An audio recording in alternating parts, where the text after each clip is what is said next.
Selamat malam, salam sejahtera. Terima kasih karena bersama dengan saya di Nazilin Unity Channel. Saudara-saudara sekalian, ini satu rancangan, ini satu cadangan yang patut kamu share kepada semua orang yang ada di Malaysia. Rancangan ini ialah seeloknya setiap bulan ada menteri menerjah KLIA. Anda setuju dengan perkara ini? Saya ulang balik dalam bahasa yang mudah sebab yang saya baca ini dari sabudin.com.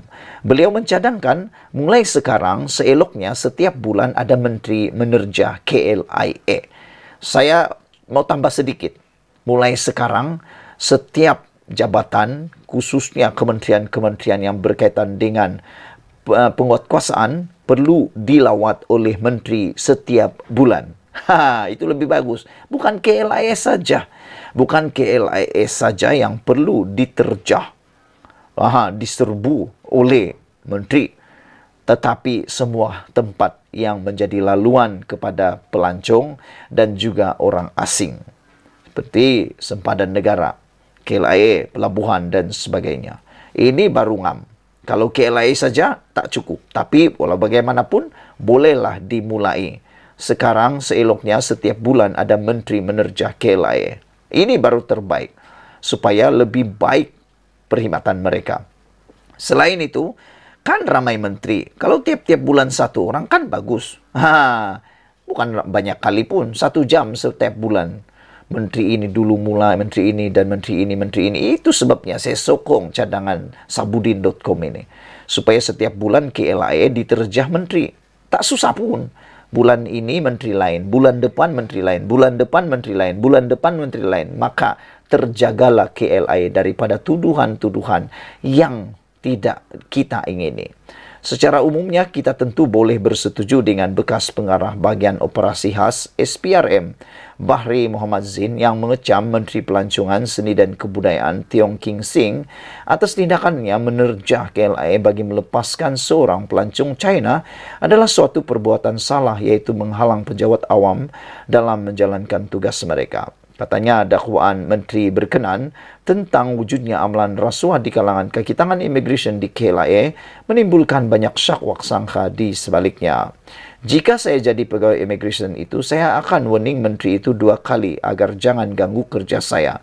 Jika kali ketiga dia masih tidak dengar, saya akan tangkap dia dan kesalahan di atas kesalahan mengganggu tugas pejabat awam, ujar beliau. Sehubungan itu, Bahri menggesa agar Perdana Menteri Anwar Ibrahim mengambil tindakan terhadap Tiong King Sing yang perbuatannya itu telah membuat menjadi liability kepada kerajaan. Ya, daripada sudut itu memanglah ternampak ada kesalahan telah dilakukan oleh menteri berkenan. Cuba orang biasa yang melakukan demikian, senang-senang dah kena tangkap dan kemudian pastilah akan didakwa di mahkamah, kata beliau. Pun begitu di sudut lain, terjahan Tiong walau apa alasan dan kecenderungan sekalipun, ada juga kesan baik daripadanya. Daripada terjahan beliau yang menjadi kontroversi dan bualan dalam masyarakat itu, ia menyebabkan Anwar turut tergerak hati untuk melakukan lawatan mengejut ke KLIA juga. Dalam lawatan mengejut Anwar itu, baru terdedah bahawa hanya 1 mesin pengimbas kastam yang beroperasi, manakala 6 lagi mengalami kerosakan. Bagaimana mesin pengimbas di sebuah lapangan terbang bertaraf antarabangsa hanya ada 1 saja yang boleh digunakan. 6 yang tidak boleh digunakan itu pula entah-entah sudah lama mengalami kerosakannya dan dibiarkan begitu saja tidak dibaiki. Mujur, Anwar buat lawatan mengejut yang didorong oleh terjahan mengejut Tiong ke KLIA, maka akhirnya terdedahlah 6 mesin pengimbas kastam yang tidak berfungsi itu. Kalau Tiong tidak menyerbu KLIA, sudah pasti Anwar pun tidak tergerak hati nak buat lawatan mengejut ke lapangan terbang itu, dan tanpa lawatan mengejut Perdana Menteri, pastilah tidak terdedah adanya kerosakan 6 mesin pengimbas kastam itu. Susulannya, sebagai satu lagi tindakan terkejut, Timbalan Menteri Keuangan Ahmad Maslan segera mengumumkan kerosakan 6 mesin pengimbas yang rosak sudah entah berapa lama itu akan mula dibaiki hari ini. Katanya, urusan pembaikan itu melibatkan kos lebih RM 1 juta. Tengok. boleh pula cepat membaiki dan meluluskan peruntukan untuk membaikinya. Kenapa selama ini ia dibiarkan rosak dan sampai 6 sekali rosak, tetapi tiada mana-mana pihak yang tercelik mata dan terbuka hati untuk membaikinya? Maka, dalam kita marah-marah kepada Tiong, kita, rakyat Malaysia, sewajarnya juga mengucapkan terima kasih kepada beliau. Walaupun terjahannya ke KLIA baru-baru ini menimbulkan pelbagai spekulasi dan kecaman berkaitan maksud dan tujuannya berbuat demikian. Oleh kerana KLIA sebuah kompleks yang besar dan macam-macam jabatan serta agensi kerajaan beroperasi di situ, ditambah pelbagai perniagaan turut berjalan 24 jam tanpa henti, sudah pasti bersamanya juga timbul 1001 macam masalah pada setiap hari. Jika dengan terjahan Tiong telah menyebabkan kerosakan 6 daripada 7 mesin pengimbas kastam terdedah dan kemudian dapat segera dibaiki, artinya untuk memastikan KLIA benar-benar sempurna segala kemudahannya sepanjang masa agar sesuai dengan kedudukannya bertaraf dunia, elok rasanya kalau tiap-tiap menteri melakukan terjahan yang sama pada setiap bulan atau 2 minggu sekali ke lapangan terbang tersebut. Jika itu dapat dilakukan, bukan sahaja tiada lagi mesin yang rosak dan semua kemudahan jadi sempurna, bahkan orang-orang yang rosak barangkali juga tidak akan kelihatan lagi di KLIA. Lagi pula, bersesuaian dengan kenyataan Menteri Pengangkutan Anthony Locke bahawa setiap menteri memang diberikan pas khas untuk memasuki mana-mana ruang di KLIA pada bila-bila masa, walaupun tidak menaiki mana-mana penerbangan. Makna kata, jika menteri membuat terjahan ke KLIA, ia adalah sesuatu yang dibenarkan dan bukan satu kesalahan. Cuma, untuk melakukan terjahan itu, janganlah menteri-menteri guna alasan yang sama, yaitu untuk melepaskan pelancong dari China juga. Ditulis oleh sabudinhusin.com. Sekian dulu untuk kali ini. Jangan lupa tinggalkan komen Anda. Tekan butang subscribe. Malaysia kita punya, kita jaga sama-sama. Cintai Malaysiaku. Kita jumpa lagi. Bye-bye. Selamat petang, salam sejahtera. Terima kasih kerana bersama dengan saya di Nazilin Unity Channel. Masih lagi bercakap tentang Mahathir Mohamad. Ada netizen kata Mahathir dah mula mengatur langkah. Langkah apa? Langkah menyelamatkan diri. Ini apabila susulan satu laporan berita daripada Malaysia Kini menulis Dr. Mahathir terima kunjungan Azmin ajak Melayu bersatu. Itu sebabnya ada netizen mengatakan, adakah Azmin Ali akan bergabung dengan Mahathir? Soalan pertama. Soalan yang kedua, saya fikir soalan-soalan ini tidaklah salah untuk kita cuba utarakan. Soalan pertama, mereka kata, adakah Azmin Ali akan bergabung dengan Mahathir Mohamad? Kedua, adakah Azmin Ali akan keluar daripada bersatu dan membentuk parti baru bersama Mahathir? Kata mereka dengan pertemuan ini. Dan soalan yang ketiga, apa yang sudah jadi dengan Mahathir sehingga dia sanggup bekerja sama dengan orang yang telah dia kecam selama ini, termasuk Azmin Ali dan juga Muhyiddin Yassin yang beliau anggap sebagai pengkhianat. Azmin Ali yang seperti kita tahu ialah tokoh utama. Azmin Ali pada Februari 2020 merupakan menjadi tokoh utama dalam menggerakkan langkah Sheraton yang memaksa Mahathir meletakkan jawatan sebagai Perdana Menteri serta membuka laluan kepada Presiden Bersatu Muhyiddin Yassin untuk dilantik menjadi Perdana Menteri. Ketika ini, Mahathir mengetuai gerakan proklamasi Melayu yang mendapat sokongan daripada Muhyiddin dan Presiden PAS Abdul Hadi Awang. Mahathir juga menyatakan dia kini menyokong Perikatan Nasional untuk pilihan raya 6 negeri akan datang. Menjadi kemuskilan saya sehingga kini ialah Azmin merupakan tokoh utama dalam menggerakkan langkah Sheraton yang memaksa Mahathir meletakkan jawatan sebagai Perdana Menteri dan membuka laluan kepada Perdana Menteri Muhyiddin Yassin. Jadi, sekarang ini persoalan dia ialah dulu Mahathir marah sangat dengan Azmin dan Muhyiddin. Tapi sekarang ini tiba-tiba pula makan ramai-ramai, makan sama-sama, duduk semeja. Apa cerita? Sehingga begini boleh jadi. Pada pendapat Anda, apa cerita? Apa yang sebenarnya dirancang oleh Muhyiddin, Azmin dan Mahathir ini? Adakah mereka akan merancang untuk bergabung semula, membentuk pakatan paling besar untuk cuba menjatuhkan Anwar Ibrahim? Selain daripada itu, pada pendapat Anda, kemasukan Mahathir di dalam pakatan ini adakah akan hanya memberikan impak negatif kepada Perikatan Nasional atau memberikan impak positif kepada Perikatan Nasional? Pada pandangan saya, kehadiran Mahathir dalam Perikatan Nasional sebenarnya tidak lagi memberi impak besar kepada mana-mana parti politik. Mahathir pergi kemana-mana pada sewaktu ini, semua rakyat pun dah muak dengan beliau. Pindah sini, pindah sana, pindah sini, pindah sana, akhirnya tak tahulah apa rancangan Mahathir selepas ini. Dalam perjumpaan itu, Muhyiddin berkata dia ditemani isteri dan mereka diraih mesra dengan pelbagai juada. Dalam kunjungan itu, Azmin berkata Mahathir menceritakan hasil lawatan kerja baru-baru ini di United Kingdom, Turki dan Bosnia. Tun Mahathir turut memberi pandangan berkaitan dengan situasi politik semasa di tanah air, kata Azmin Ali. Selain itu, isu ekonomi dan kos sara hidup, Tun secara tuntas mengajak umat Melayu untuk bersatu melawan musuh yang mempunyai agenda yang tersirat. Menurut Azmin, jadual Mahathir kini padat dengan pertemuan dan perbincangan berkaitan isu geopolitik, ekonomi dan cabaran global. Saudara-saudara sekalian, ini satu persoalan yang memang patut kita tanya sama-sama, yaitu apa yang mau dirancang oleh Mahathir bersama dengan Muhyiddin dan juga Azmin Ali dalam PRN kali ini.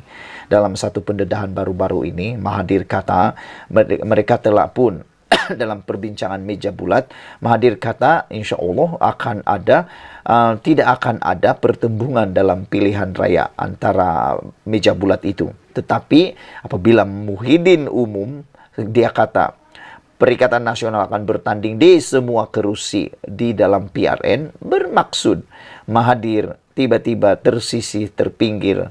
Proklamasi Melayu seakan-akan terpinggir dan tidak mempunyai ruang untuk Mahathir bertanding. Dan apabila Muhyiddin mengumumkan semua kerusi ditandingi oleh Perikatan Nasional, membawa maksud dan isyarat bahwa bakal akan berlaku pertembungan antara parti yang akan mungkin diwakili oleh atau disokong oleh Mahathir dan juga Perikatan Nasional. Saudara-saudara sekalian, itu pendedahan yang paling menarik pada petang ini. Apa rancangan Muhyiddin? Apa rancangan Azmin Ali bersama Mahathir? Adakah mereka akan bergabung semula? Adakah mereka akan menubuhkan parti baru? Dan tak tahulah.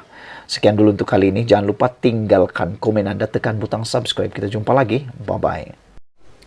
Selamat pagi, salam sejahtera. Terima kasih karena bersama dengan saya di Nazlin Unity Channel. Petang-petang, tengah hari, pagi-pagi, salam sejahtera. Saudara-saudara sekalian, pendedahan kali ini pasti mengejutkan kita semua karena ianya melibatkan jutaan ataupun duit puluhan juta yang dihutang oleh bekas menteri. Sebelum kita teruskan ulasan kali ini, mohon kiranya Anda bantu saya tekan butang subscribe di bawah ini, dan tekan butang subscribe itu percuma, serta share video ini supaya semua orang tahu rupa-rupanya ada juga menteri-menteri yang ada hutang puluhan juta tapi tak bayar. Memalukan sungguh. Ini boleh kata menjijikkan lah kan. Bayangkan seorang menteri tak bayar hutang. Dan yang menuntut pula ini ialah orang yang paling kita ketahui banyak kali menimbulkan kontroversi. Kadang-kadang beliau juga mempunyai mulut yang agak kadang-kadang macam tiada insurans lah, macam itulah. Tapi terkena pula dengan dia, padan mukalah kalau betullah bekas menteri ini berhutang puluhan juta terhadap Alif Sukri. Pagi ini kita dikejutkan dengan laporan dari Sinar Harian menulis Alif Sukri tuntut bekas menteri bayar hutang puluhan juta. Siapalah agak-agaknya bekas menteri yang ada puluhan juta hutang ini ya? Anda boleh tulis dalam ruangan komen, mungkin Anda dapat meneka siapa bekas menteri yang ada hutang puluhan juta ini. Bayangkan, sudahlah bekas menteri, gaji besar, pendapatan besar, silap sikit banyak lagi pendapatan besar, tapi ada pula hutang puluhan juta dengan Alif Sukri. Yang menjadi persoalan saya ialah apa yang dibuat dengan uang puluhan juta dan kenapa daripada Alif Sukri pula diminta. Itu menjadi persoalan. Apa hubungan bekas menteri dengan Alif Sukri ini? Sehingga Alif Sukri boleh pula menjadi tempat meminjam uang puluhan juta. Saudara-saudara, ahli perniagaan yang juga pempengaruh Datuk Alif Sukri Kamarul Zaman menuntut seorang bekas menteri bergelar Tan Sri untuk menjelaskan hutang berjumlah puluhan juta kepadanya. Bayangkan seorang Tan Sri, kalaulah pada pendapat saya lah kan, kalau orang itu bekas menteri, beliau pula ialah Tan Sri, mana mungkinlah dia ada hutang sehingga puluhan juta. Tapi terbukti apa yang saya pikir itu salah. Rupa-rupanya ada juga bekas menteri Tan Sri, ahli politik yang sanggup berhutang berpuluh juta pula ini. Dan orangnya pula tempat berhutang tidak lain tidak bukan Alif Sukri. Alif Sukri ini yang macam kita tahu, dia akan cakap tanpa insurans. Jadi nasib badanlah kepada bekas menteri ini kerana terhutang pula terhadap Alif Sukri. Alif Sukri mendakwa beliau berkali-kali cuba menghubungi individu tersebut, namun sehingga kini masih tiada respon. Siapalah agak-agaknya bekas menteri ini ya? Apalah guna duit itu sampai puluhan juta dia utang? Nggak tahulah. Takkan bekas menteri macam ini saya hubungi dia tak angkat. Saya WhatsApp dia tak balas. Dulu nak pinjam, nak minta bantuan, dialah terhege-hege nak jumpa saya, kata Alif Sukri. Maulah saya sangat kalau Alif Sukri ini cepat-cepat mendedahkan siapa bekas menteri ini. Kata Alif Sukri, saya tak nak cerita perkara sebenar. Nanti malu satu keluarga Tan Sri. Jadi saya sabar sahajalah. Orang Langkawi mesti kenal dia, hartawan satu Malaysia, katanya dalam satu hantaran di Instagram pada Ahad. Jadi dia sudah berikan satu clue, Tan Sri, yang pastinya bukan Tun, nasib baik, bukan Tun.